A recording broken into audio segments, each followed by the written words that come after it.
And chances are that having watched this and having sensed it, he's not going to take a risk of coming in behind any serve volleying tactic. He seldom does. Another look at Todd Snyder. Formerly worked with the ATP, now with Sampras full-time.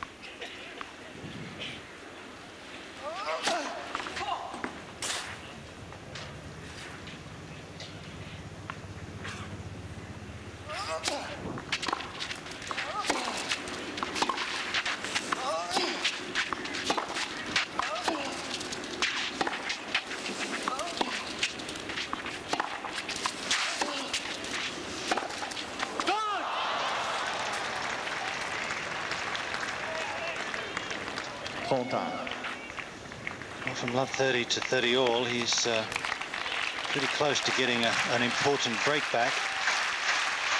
And he needs it desperately. All Kafelnikov has to do is hold this serve and the next one, and it's game, set, and match.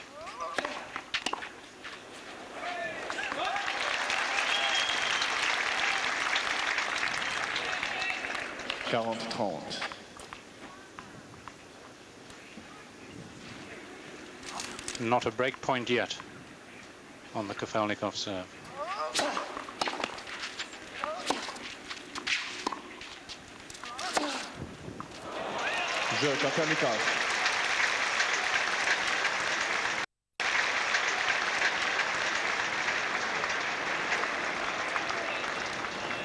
Evgeny Kafelnikov just one game away from his first Grand Slam final. For the perfect meal every time, all you need is a generous helping of Bordeaux. Just open, pour, and enjoy immediately. Pasta with a dash of Bordeaux. If you want full office suite power at a word processor price, look no further than Corel WordPerfect Suite. Corel WordPerfect Suite includes an exceptionally intelligent word processor, an award-winning spreadsheet, amazing presentation graphics, plus business graphics and utilities, hundreds of fonts and thousands of clip art images. Corel WordPerfect Suite delivers office suite power at a word processor price. The richness and savoir-faire of a region, the balance of a prestigious wine. Malzan Bordeaux, first in France.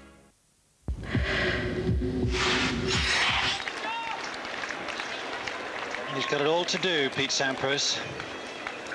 It's his serve. It's 5-2 down.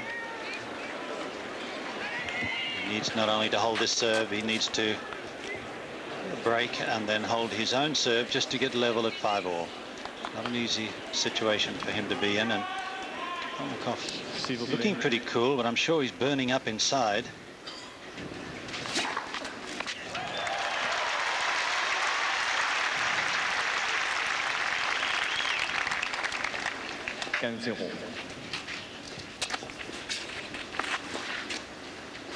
Number 8.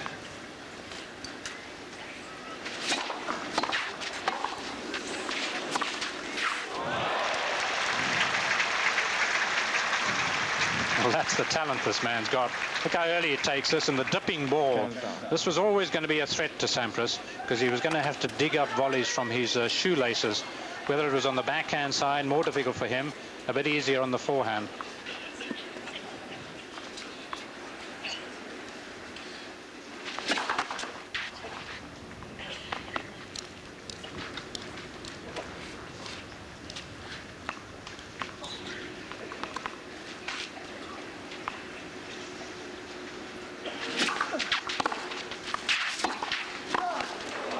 Oh, that's brilliant.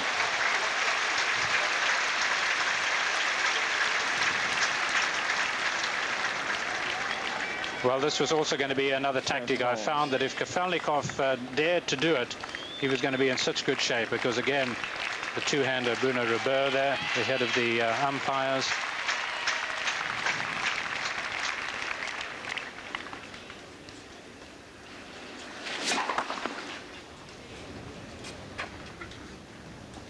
And the man, of course, who had his tangle with Jeff Tarango at Wimbledon.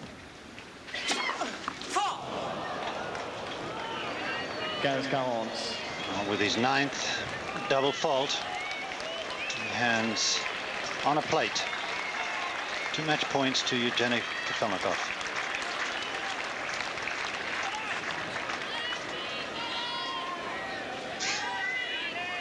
S'il vous plaît.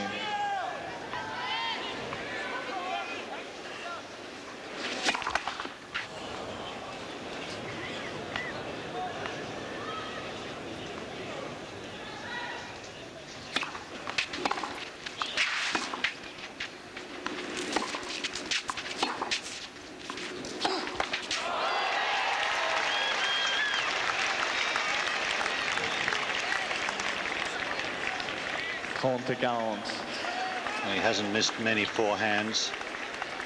Certainly worth going for. There's still match point.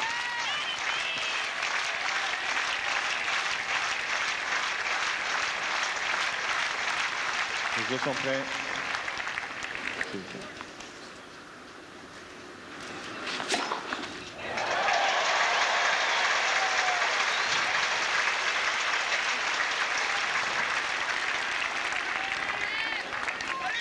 Pretty good way of saving a match point.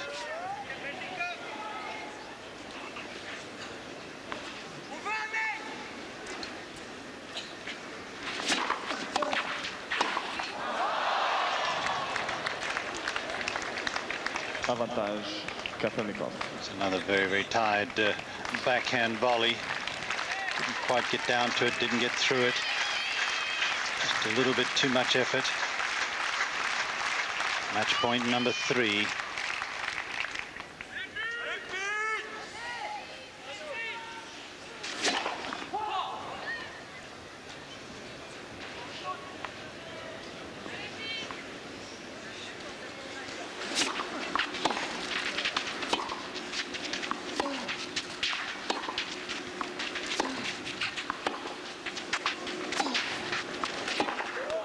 That's it. Sur cette match, kafelnikov, 3 manches à 0.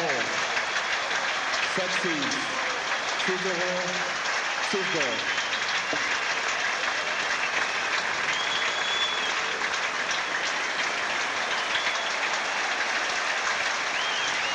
In 1 hour and 46 minutes of what I think was brilliant tennis up one end of the court, Evgeny Kafelnikov has made his first Grand Slam final, winning 7-6, 6-love, 6-2. So the dream has ended for the one man, Pete Sampras, and maybe by making his first Grand Slam final, the dream is just beginning for Evgeny Kafelnikov.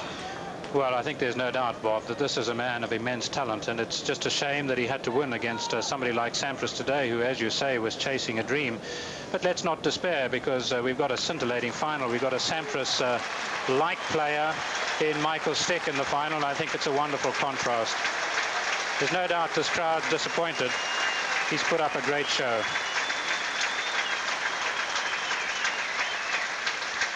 Well, roundly applauded there by Sampras supporters.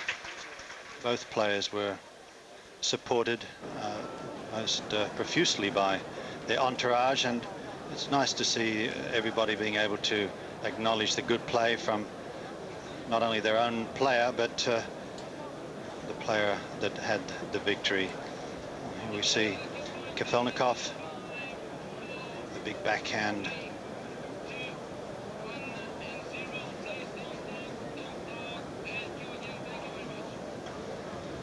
Evgeny Kafelnikov, and it's all over. Raises his racket, and he doesn't look very happy there, does he? It looks almost like he's apologizing to the crowd for not only having won the match, but having won the match as easily as he did. Our commentators wish to congratulate you to start with Evgeny. There have been many great victories in your career, but this one must count, I suppose, very much. I'm sure that that victory, you know, so far the biggest in my career, because there was a semi-final of the French Open, and I'm really happy being already in the final. That's for sure great results for me, and I'm really proud of it. You have You have been playing extremely well since the beginning of the year and extremely well since the beginning of this tournament. But from that to think to beat Pete in 3 sets in semi-final here in Roland Garros is another step. That's true, but as we both know that Pete had much tougher draw. He played Gustafsson, Bruguera, Martin, and Jim Courier, and he had lots of tennis those 2 weeks, and my draw was a little bit easier, and I guess that today just showed that Pete a little bit was tired. Maybe he was injured, but for sure he was not Pete like we used to see him a lot. Did you feel that at the beginning of the match, or did you especially feel that after you won the tiebreak of the first set? You know, first set was really nervous for me. I was a little bit uptight, and I wanted to win that set. And fortunately, I made that step. I won the set, but from then on, Pete felt little bit, unconfident. Maybe his back was bothering him. I really don't know. But after winning the first set, I had the match totally in control.